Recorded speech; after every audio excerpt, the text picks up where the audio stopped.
Terima kasih. Assalamualaikum warahmatullahi wabarakatuh.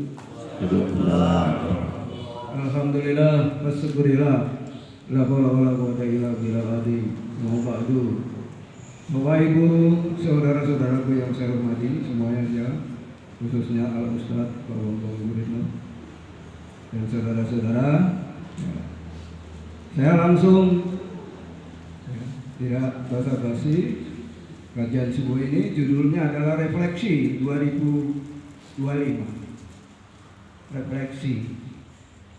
Apa arti refleksi itu? Adalah evaluasi diri, muhasabah, dan merenung.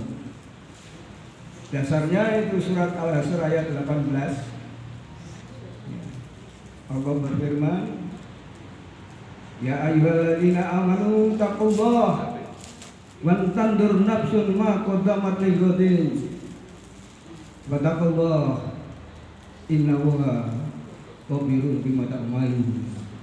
Saudara buka, saya bawa Quran nanti kalau keliru. Ayat Al-Hasr ini adalah isinya perintah takwa. Yang kedua, wan tandur nafsun ma qaddamat lighadin.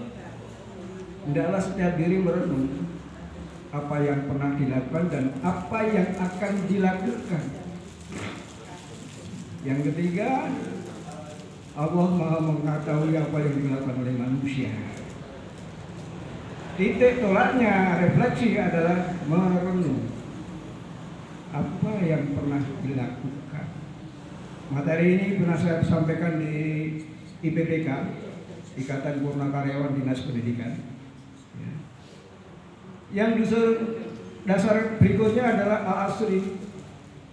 Semuanya orang hafal ini, tapi hakikat ayat ini, apa yang terkandung, mereka belum semuanya tahu.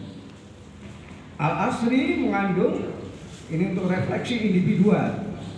Setiap manusia tadi kan bantandur nafsun, ya, setiap diri ini refleksi individual. Kita melihat perilaku kita yang pernah kita lakukan, yang dibandingkan dengan, yang disandingkan dengan perintah Allah dalam surat Al-Asri. Allah bersumpah itu, wawunya itu wawu kosam itu.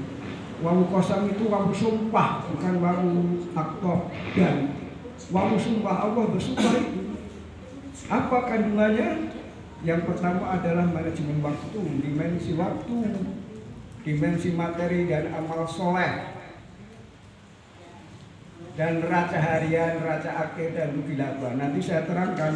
Dan manusia yang defisit di akhirat nanti ada manusia yang bangkrut. Apakah kita termasuk manusia bangkrut atau tidak? Nah, kita lihat.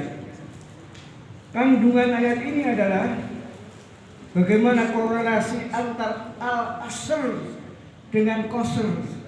Waktu dengan kerugian itu biar korelasinya apa toh? Maka kita bisa lihat Al-Asri bisa arti waktu asar.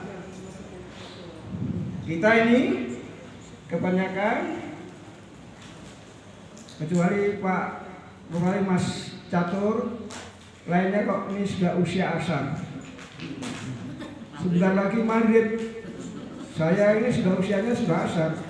Kecuali Ustadz Kiai Slamet masih usia duhur. Saya sudah usia asar. Jadi ini diingatkan oleh Al-Asri bagi mereka yang usia asar. Dan juga manajemen waktu, rugi dan laba. Setiap manusia berpikir, walaupun orang sudah asar atau usia masih duhur, orang jual beli itu kalau sudah asar berhitung berapa yang masuk dan berapa yang keluar. Maka manusia harus berpikir seperti itu, rugi laba. Apa yang satu hari ini neraca harian kita buat, berapa amal kita. Amal yang mendatangkan pahala adalah amal horizontal, bukan amal vertikal. Kalau amal vertikal itu hanya wajib-wajib saja. Amal horizontal itu berdampak kepada orang lain, sehingga akan menambah neraca kebaikan di akhirat nanti. Ini yang kita perhitungkan, ya.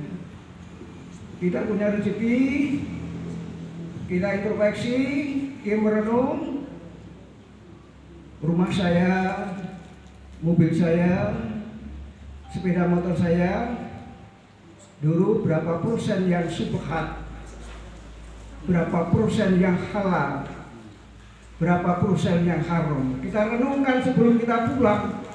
Nanti kita mudik dan kita membawa catatan rugi dan laba.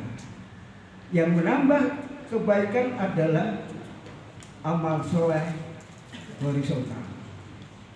Ini menambah karena berdampak kepada orang lain. Seperti Pak Bambang ini, amal solehnya adalah dakwah, berdampak kepada orang lain, menambah kebaikan. Kalau vertikal ya biasa-biasa saja. Oleh sebab itu kita renung amal horizontalnya dan rezeki yang kita perolehnya. Saya sampaikan di IPPK yang bekas kepala-kepala sekolah, kamu biasa seperti Pak Arisun biasa membuat SPD fiktif. Ketika digawe dulu SPD fiktif, karena enggak itu berdosa atau tidak berdosa. Saya dari Dinas Pendidikan juga seperti itu. Maka kita harus berbuat sesuatu. Bagaimana menyeimbangkan neraca? Oleh sebab itu kita membuat neraca harian. Harian ini kita rugi atau laba seorang. Logikanya seperti itu.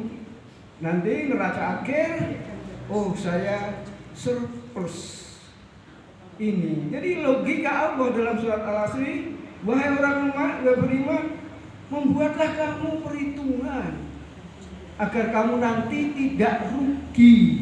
Al-Asri yang terkandung logikanya seperti itu. Ojo enak-enak, walaupun kamu beriman, tapi membuatlah kamu neraca. Nanti kalau kamu mudik, neracamu bagus. Kalau kayak begitu, terutama mereka yang sudah usia asar. Kalau Mas Catur usianya masih dulur, masih ada kesempatan. Bagi orang-orang yang usia asar seperti Pak itu gimana ini kan? Harus membuat mereka. Ini usia asar. Apalagi apa usianya sudah menjelang maghrib, waduh, belum membuat raba rugi. Saudara-saudara, para jamaah yang dimuliakan Allah, manusia yang bangkrut, manusia yang defisit. Sahabat pernah bertanya kepada Rasulullah, bagaimana ya Rasul nanti di akhirat? Rasul menjawab itu di kitabnya Riyadhus Shalihin. Saudara bisa buka itu. Dia akan menjawab, Rasulullah menjawab, nanti ada manusia yang muflikin, yang bangkrut di akhirat. Bagaimana yang ada manusia kok bangkrut? Pahami surat Al-Asri. Manusia yang bangkrut adalah ketika manusia memiliki pahala yang berlipat ganda untuk menutup dosanya, dosa horizontal tidak cukup.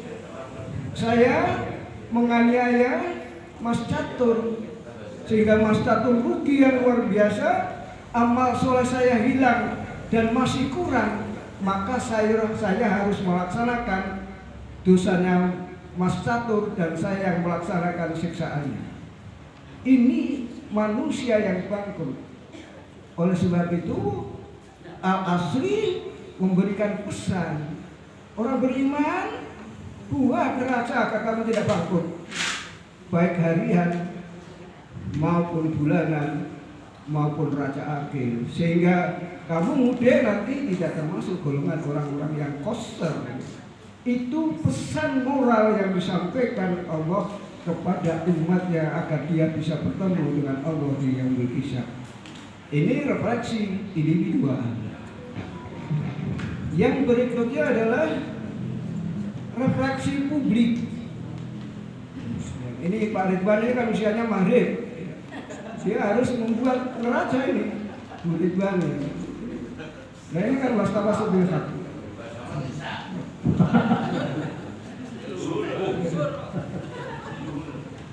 Ya waktu saya sampaikan di IPK orangnya merinding, wah kurung gak perlu gila baik. Nah sekarang balik kita bisa. Saudara-saudara para jamaah yang dimuliakan Allah, sekarang refleksi publik sebagai warga negara Republik Indonesia, Kita punya hak konstitusional untuk refleksi melihat kondisi publik kita. Yang pertama adalah refleksi akidah. Kita lihat akidah negara kita, masyarakat kita. Menteri Agama mengadakan Natal bersama dan Tahun Baru. Yang memperingati ini semuanya orang Islam asbaja. Kok iso? Sing salah sopo? Menteri Agamanya PHC. Kok iso? Orang Islam merayakan Natal bersama, memperingati Tahun Baru, kok bisa? Ini diskusi. Saya memberikan larangan kepada istri saya dan keluarga saya, aku mau bakar-bakar kok Tahun Baru. Tahun Baru. Ini amaliyah yang tidak terduga, yang nanti menambah timbangan keburukan kepada kita. Kok iso seperti ini? Karena semuanya mayoritas Muslim asbaja. Kalau saudara akan tahu apakah Injil, apakah Katolik itu firman Tuhan, bukunya ini, jadi saudara bisa akses buku ini, namanya The Choice, tulisannya Abu Dedat. Ini saudara akan bisa bicara apakah Injil itu firman Tuhan. Choice, apakah gambar-gambar yang disalib itu asli atau editan. Di buku ini diuraikan. Seorang Muslim harus minimal, tidak harus, saya punya Alkitab, saya punya Injil Barnabas untuk mempelajari ketika misionaris datang ke tempat kita dan kita bisa adu argumentasi. Banyak orang-orang Muslim yang aswaja, ternyata dia akhir hidupnya mengikuti Yahudi wan Nasara, karena kita tidak punya bekal untuk mengkanter mereka. Kalau dia dikanter dengan Quran, wah itu Quran dikanter dengan Injil. Ini logika. Saya sampaikan kepada saudara.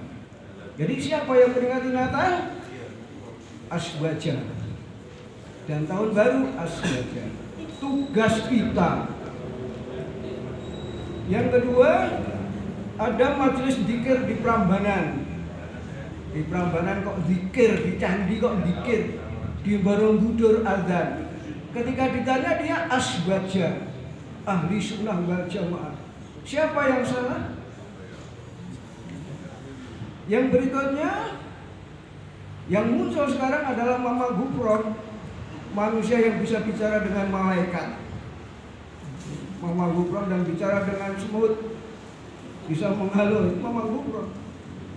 Dan Abah Aos yang mengharamkan patsis hitam, patsis harusnya merah putih. Itu Abah Aos.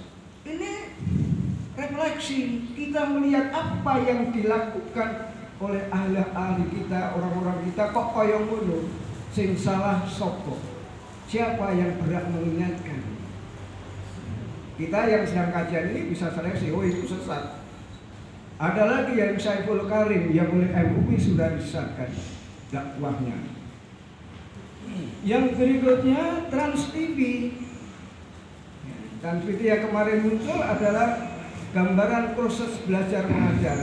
Memang di pondok tradisional seperti itu, di pondok-pondok modern tidak seperti itu. Nah itu siapa yang akan mengingatkan? Kita tahu, kita akan menempatkan anak kita di mana sebaiknya. Itu proses pembelajaran. Oh kok seperti itu? Bagaimana Quran menganalisa? Yang berikutnya pembakaran masjid di Aceh. Ada masjid yang dibakar. Bagaimana komentar Pak Haidar Nasir? Dia mengatakan memang saudara-saudara kita masih beragama yang belum dewasa, sehingga tidak bisa mengelola perbedaan. Enak jawabnya, saudara kita belum dewasa beragama, masih kekanak-kanakan, kalau tidak sama dibakar. Pembubaran pengajian itu orang yang tidak bisa mengelola perbedaan. Kita yang sudah diskusi ini harus bisa mengelola perbedaan. Kalau Allah menghendaki sama ya sudah sama. Memang perbedaan adalah ujian bagi seorang muslim. Pencabutan papan nama amal usaha di Banyuwangi, ada pencabutan amal usaha karena perbedaan, sehingga menjadikan masalah. Kita berusaha supaya tidak seperti itu. Ini refleksi. Kita harus memberikan kepada masyarakat bahwa kita adalah memang berbeda, plural. Allah menciptakan kita adalah heterogen, bukan homogen. Berikutnya, cepat-cepatan gue. Ya. Bencana. Ya, ini diskusi. Yang pertama, bencana itu sistem atau takdir atau teguran atau pujian atau azab. Jadi ini bencana, saya berpendapat adalah sistem, sehingga Allah menegur. Belum sampai pada azab. Kalau azab bumi digulung. Sistem, karena pengelolaan hutan bukan dilaksanakan dengan sistem syariah. Hutan yang begitu banyak diserahkan kepada orang-orang kafir itu kebanyakan, sehingga mengelolanya dengan prinsip ekonomi harus beruntung lebih banyak dan pengorbanan yang segede-gedenya. Semuanya dibabat, berdampak. Ya, ini realita. Kalau syariah, Rasul mengatakan jangan, yang banyak harus disisakan supaya yang bisa melindungi rakyatnya. Ya, pendapat ini, saudara bisa berpendapat. Ya. Saya berpendapat bukan takdir, ini adalah sebuah sistem yang salah. Jadi dikelola sesuai dengan syariat, tidak sesuai dengan syariat. Yang berikutnya, status lokal atau nasional. Siapa yang bertanggung jawab? Saya sampaikan pertanyaan di diskusi tingkat Jawa Tengah. Siapa yang tanggung jawab kalau sudah seperti itu? Manusia nanti akan diminta bertanggung jawab sebagai seorang pemimpin lokal atau nasional. Ini diskusi, saudara, ini punya PR Sopo yang bertanggung jawab ya. Kita bagaimana tampil mas kalian? Efeknya adalah penderitaan warga sekitarnya dan lain sebagainya. Ini yang harus efeknya adalah penderitaan, menimbulkan wisata bencana, banyak orang-orang pejabat yang di sana wisata delok kayu-kayu sing kayu. Wisata bencana, bukan amalia bagaimana? Pencitraan, manggul beras, pencitraan. Orang ini tidak berpikir bahwa itu ria. Dan sinetron. Bintang film datang ke sana pakai rompi anti peluru. Sinetron itu bencana, efeknya seperti itu. Dan bisa disintegrasi. Ego kepemimpinan, ketika diberikan bantuan dari luar, dia menolaknya. Bantuan itu adalah amal soleh. Ego pimpinan. Ini realita, ini refleksi. Ya, inilah sistem kehidupan ya, yang tidak menggunakan sistem syariah. Dia lebih banyak menggunakan kapitalisme dan liberalisme, sehingga syarat nuraninya hilang. Natal dijaga oleh 1.000, 10.000 pasukan ormas, pasukan swasta, sedangkan kayu-kayu di sana belum dialihkan. Natal bersama. Saya pernah mengikuti di medsos wawancara Imron, testimoni Imron. Ketika Imron sekarang masih di penjara seumur hidup, belum dapat gerasi. Imron ditanya itu, "Hai Ustaz Imron, mengapa kamu berbuat teroris? Ya. Dia bertanya itu. Nanti diukur imam kita itu. Ketika Imron menjawab, saya melihat dan mendengar kasus Ambon, di mana orang sholat Idul Fitri diserang oleh orang-orang non-Muslim. Ada laskar-laskar itu, kasus Ambon. Bapak tahu, satu pas hari raya itu sholat Id diserang. Yang kedua, saya melihat kasus Tolikara. Pas sholat Id itu lapangannya di muka Koramil diserang laskar Maghuni, laskar Kristus. Imron mengatakan begitu di media sosial. Poso. Terus apakah saya diam saja? Semuanya diam saja. Ya. Bagaimana kualitas iman saya ketika seperti pas sholat Id suci diserang? Maka Imron, saya harus membalas. Maka ketika Natal dipasang gereja bom-bom Natal. Ini militansi Imron. Awake dhewe itu. Awake dhewe kita ikut.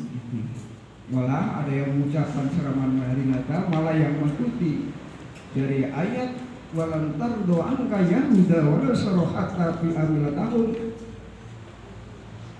dilalui begitu saja. Ini baru Imron, masih banyak lagi kasus-kasus yang militansi tinggi. Kita mau ketemu dengan Allah sangat kesulitan karena kita belum militansi. Berikutnya kedaulatan. Saya tiru Ustaz Slamet Daimun waktu nyataan tadi. Boleh Pak? Ustaz Slamet Daimun kemarin waktunya dibaca sehingga orang udah takut. Itbak apa? Habis? Ya. Belum masih sedikit. Ya, sampai 7:30. Kedaulatan. Bandara Manokwari. Bandara Marwali. Ini bias demokrasi. Bias dari demokrasi. Sehingga oligarki, karena demokrasi, oligarki punya hak karena dia sebagai warga negara untuk membuat bandara itu. Demokrasi itu pada hakikatnya ada di dalamnya homo homini lupus. Homo homini lupus itu adalah siapa yang kuat dia akan memakan yang lain. Demokrasi adalah mayoritas akan memakan yang minoritas. Ini demokrasi, ini bias itu. Pribumi bagaimana? Ya tengok-tengok. Ketika sumber alamnya diambil semuanya keluar, ya biasa lah dia. Kedaulatan OPM, di OPM GAM mulai berkibar di Aceh itu. Prediksi Pak Prabowo dulu tahun 30 Indonesia bubar. Kedaulatan yang berjuang orang-orang Indonesia, pribumi, orang-orang Muslim, kedaulatan terhadap ekonomi, TKA, tenaga kerja asing yang dari Cina, ya. Itu adalah orang Cina itu wajib militer, seperti khilafah itu wajib militer. Seorang warga negara khilafah dia harus menjadi wajib militer untuk membela kedaulatan khilafah. Cina itu khilafah wajib militer. TKA yang datang ke sini yang jumlahnya besar itu adalah sudah mengenal militer. Orang-orang pribumi, orang-orang Islam tanda tanya betul ancaman ke dalam PMA, modal asing, VOC dulu kalau mau merampas sumber daya alam kita melalui militer. Belanda sekarang perlu hanya menggunakan undang-undang, dia bisa masuk membawa di mana emasnya digowo per ratusan ton, sedangkan masyarakatnya memakai OTK. Aceh sama ini realita, ini refleksi Di pasal 33 dulu hanya ada 3 ayat, setelah di amandemen ada yang ayat keempat, bahwa pengelolaan sumber daya alam dilaksanakan secara demokrasi. Berarti oligarki Cina warga negara punya hak. Namanya sudah Indonesia, misalnya Hartono, jebule bos Jarum. Namanya kita sudah warga negara. Ini realita. Refleksi publik, seorang muslim tidak memiliki, biasanya tidak melihat refleksi publik, sehingga dia tidak melihat pemimpin yang syariah atau tidak. Di dalam demokrasi, rakyat hanya berpikir kaos dan duit. Kacamatanya mereka tidak bisa melihat pemimpin yang syariah. Ini demokrasi. Yang berikutnya PLN. PLN itu politik luar negeri. Jadi saudara ini perusahaan listrik negara. Jadi saya biasa kalau mengajar tak singkat-singkat seperti itu. PLN Palestina ngeri, Sudan ngeri, Rohingya ngeri, Uighur orang Islam, masyarakat Muslim di India ngerti. Siapa umat Islam di sini ya bang? Kita diam saja. Ngeri.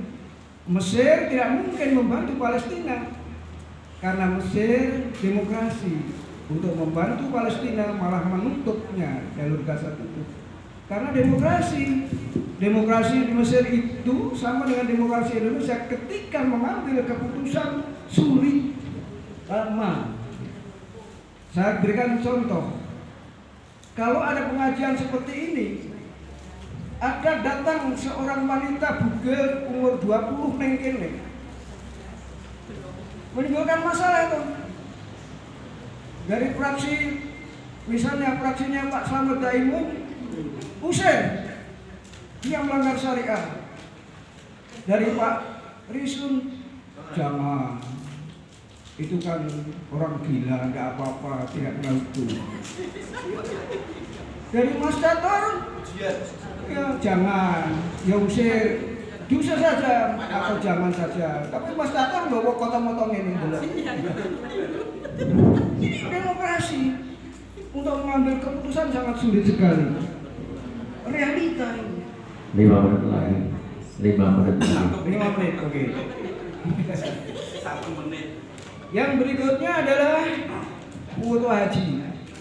Dilakukan oleh seorang muslim yang dia mengatakan demokrasi harga mati, NKRI harga mati, Bhinneka Tunggal Ika harga mati, tapi realita dilakukan. Yang terakhir adalah BOP. BOP aja. BOP itu Board of Peace. Board of Peace. Ya. Dewan Perdamaian. Pak Prabowo sudah tanda tangan di sini fotonya. Pak Prabowo tanda tangan di BOP. Umat Islam orang ngerti ini, aku musake itu. BOP itu Board of Peace, Dewan Perdamaian yang digagas oleh Trump, Amerika. Amerika itu kafir hak, kafir yang harus diperangi karena dia membunuh banyak orang-orang Muslim dari tahun ke tahun. Pak Prabowo ikut tanda tangan di sini. Padahal dia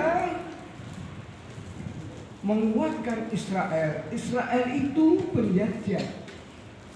Kalau kita ikut dalam organisasi itu, berarti bertentangan dengan pembukaan Undang-Undang Dasar 45 alinya keempat, bahwa sesungguhnya kemerdekaan itu adalah hak segala bangsa. Maka penjajahan di atas bumi harus dihapuskan. Kita sudah melangkah jauh. Mudah-mudahan tidak. Habis. Alinea keempat itu adalah politik luar negeri Indonesia adalah ikut melaksanakan perdamaian dunia yang abadi. Politik luar negeri Indonesia adalah bebas aktif. Ini realita. Jadi ini saya sampaikan singkat ya. Yang terakhir adalah untran. Ijazah palsu, korbannya siapa lagi?